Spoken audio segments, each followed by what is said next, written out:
One tomato. That's all you need. Not a bag of seeds, not a trip to the garden center, not a single dollar spent. Just one tomato. And from that one tomato, you can feed a family. For years, possibly forever. But here's the strange part. You've held this secret in your hands your entire life, and nobody told you. Inside every tomato you've ever eaten, there are between 150 and 300 seeds.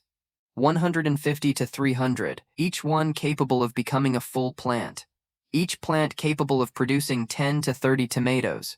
Do the math. One tomato, 200 seeds, 200 plants, potentially 6,000 tomatoes, from one fruit you bought at the market, and it costs nothing. Zero. So why doesn't everyone do this? That's exactly the question we need to ask. This isn't new information. For thousands of years, across every civilization on Earth, farmers did exactly this. They saved seeds. It was considered basic human knowledge, like knowing how to make fire.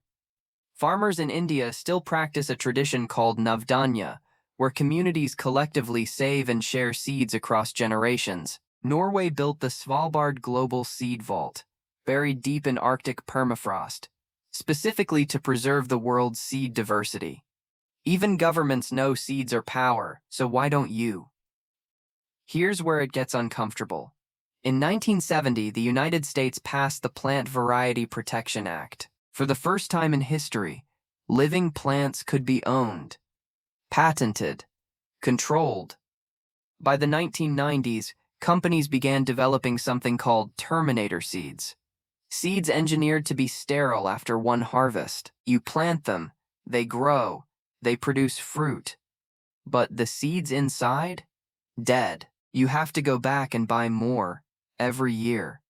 And then those same companies pushed for restrictions on traditional seeds. Seeds that humans saved freely for thousands of years, suddenly regulated. It works too well to be profitable. A farmer who saves seeds is a farmer who never buys seeds again. You've done this before. You just didn't notice. That tomato you sliced last week, you probably threw the seeds away, or composted them. And sometimes, they sprout on their own. You've seen tomato plants appear in random places. Nobody planted them. The seed did its job. We just ignored it. Inside each tomato seed is a natural gel coating. That gel prevents the seed from sprouting too early. But if you plant seeds with that gel still on, many of them fail. That's why people think this doesn't work. They're skipping one key step. Fermentation. Just a few days in water. That process removes the coating and prepares the seeds to grow. Nature already designed the system. You just need to follow it. Here's the exact process. First, choose the right tomato. This is where most people fail. You cannot use hybrid tomatoes. Look for F1 or hybrid labels. Avoid those. You need open-pollinated or heirloom varieties.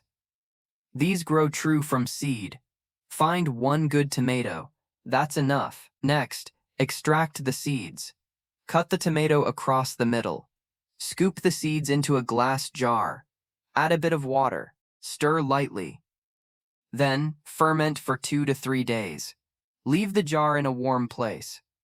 After a day or two, you'll see a layer forming on top. That's normal. That's the process working. After 2-3 days, strain the seeds. Now rinse and dry them. Wash them well. Spread them on a ceramic or glass surface, not paper.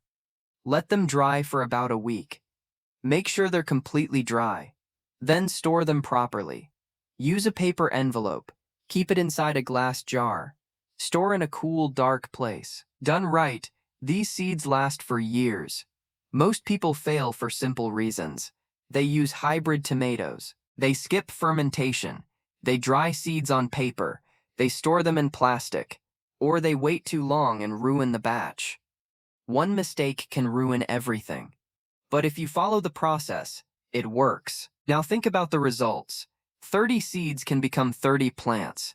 Each plant can produce dozens of tomatoes, hundreds from something that cost you nothing. Then you save seeds again. Now you have thousands. You share them, you trade them. This is how communities used to grow food. Systems that sustain themselves. Are saved seeds as good as store-bought? Often better, because they adapt to your environment, your soil, your climate.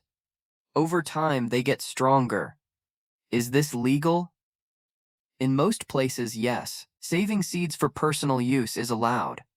That's how agriculture worked for thousands of years. We live in a world where basic knowledge like this has faded, not because it disappeared, because it became easier to ignore, easier to buy than to learn. But the knowledge is still here, inside something as simple as a tomato.